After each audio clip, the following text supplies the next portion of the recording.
They were working on a problem with my sister's car. It's a 1997 Toyota Camry, and the problem is the starter doesn't always kick. You'll turn the key and it'll get a single click, but the motor won't actually turn over. And it's most likely a problem with the starter, which is right there. It's a Denso starter, and the most common problem with those is the points or the contacts and the plunger will burn out, so you're not getting a good connection to the battery, so it won't crank the starter. You know, we checked all the common stuff first. We checked for voltage. The battery's only a couple months old anyway, and the connections are good too. So I think we're just going to pull the starter and see if we can find the problem. And just to demonstrate, let's see if I can make it click. It only does it sometimes. Sometimes it'll start over, and sometimes it'll just click. But we don't want to get like stranded in a parking lot somewhere. So let's see if we can make it happen. Everything turns on when we have contact. Of course it did it that time.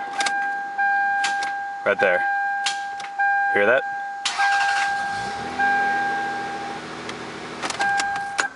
So that's what we're working with. Sometimes it just clicks, and sometimes it starts.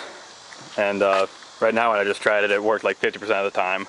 But it's had a couple days where you could sit out here for 10 minutes and it'll just keep clicking. So first thing we got to do, take out the battery, the tray.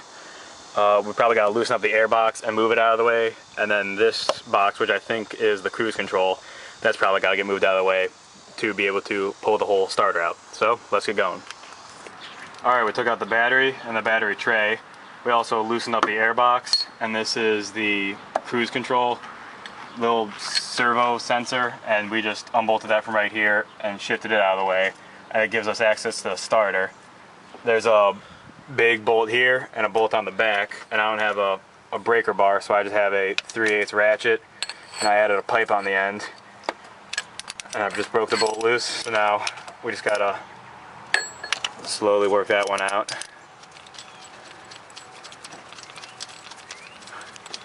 And I think there's just one more on the back, but that one, there's a strap in the way. It's gonna be pretty tough to get that.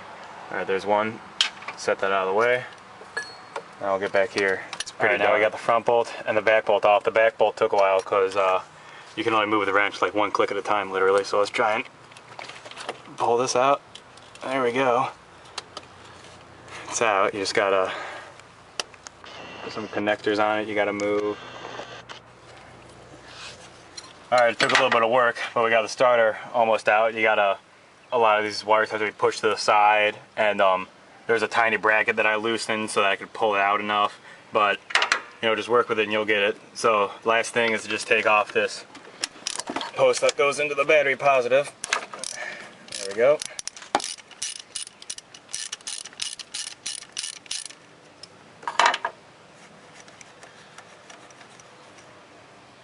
Alright. Take that off. Oh, broke the plastic a little bit, that's alright. Alright, and there you go. One Toyota Denso starter. So now we'll take apart the back here and look and see if the contacts and the plunger have gone bad. So take that off, and the plunger should just pull out of there. And there. You can see in there the contacts right here and on the other side. They're made of copper, and over the years from all the starts they get worn out because of all the sparks that jump across them. So those look like our culprits. We'll go online and order up some new ones, and we'll rebuild this thing and put it back in the car. Alright, now to explain exactly what went wrong, I've put the plunger back in, and when you turn the key, this plunger shoots down and it throws the gear out to engage the flywheel, and that's what, you know, will spin the motor up. So what's happening is you turn the key and you'll just hear one click, and that one click is the solenoid going down, but then it won't turn over because these points are so worn that they're no longer making contact, and current is no longer flowing from the battery across into the electric motor to turn the shaft. So that's exactly what's going wrong with this. Alright, so now that we know what the problem is, we can start repairing it. I went online to Nations Starter and Alternator. You can just Google them or go to their website. And they sent me 2 new contacts and a new plunger. It's done through PayPal. You just tell them your make, model, engine size, Denso alternator, and they'll send you the parts you need. It only took about 3 days for it to ship, so really fast. Great service. So now to replace them, it's really just a quick swap. You're gonna take off the nut here and the nut here, and then the whole post will just slide out along with the contact. There's gonna be a bunch of gaskets and random stuff like that. Save those, you'll reuse them. You're gonna need a vise probably to hold the contact to tap the post out because they're pressed in, so you can't just push it out on your own. And then it's just a simple swap.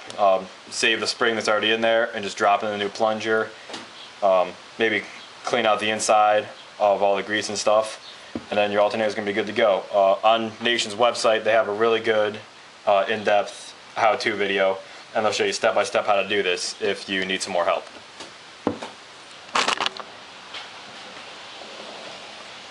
Alright, so now I got the 2 new contacts in. Just did a quick swap on those. I'm going to drop in the new plunger. Everything should work fine. So now we're just going to put the cover back on, and we'll put it back in the car, and we'll have a working car again. Alright, so we got the alternator put back together, back in its spot. The battery cable is attached to the back, to the post. This clip is back in, so now we just got that bolt in. So we'll start tightening it down. Then we'll get the one in the back, and then of course we'll put the cruise control back, the battery tray, clip the airbox back on, and then we'll see if this thing's good to go. We got everything put back together. Starter's tucked in there, cruise control in, batteries in. So this is the moment of truth. This is the first time I've tried to start it. I'll start it on camera just for you guys, so we'll see if I actually did this right.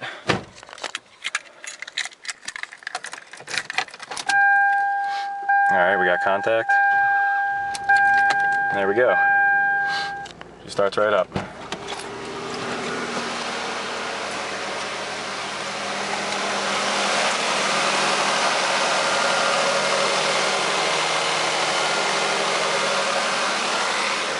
Alright, so now you know if you've got an older car that's having trouble starting and it's got a Denso starter, now you know how to fix it. See you later, guys.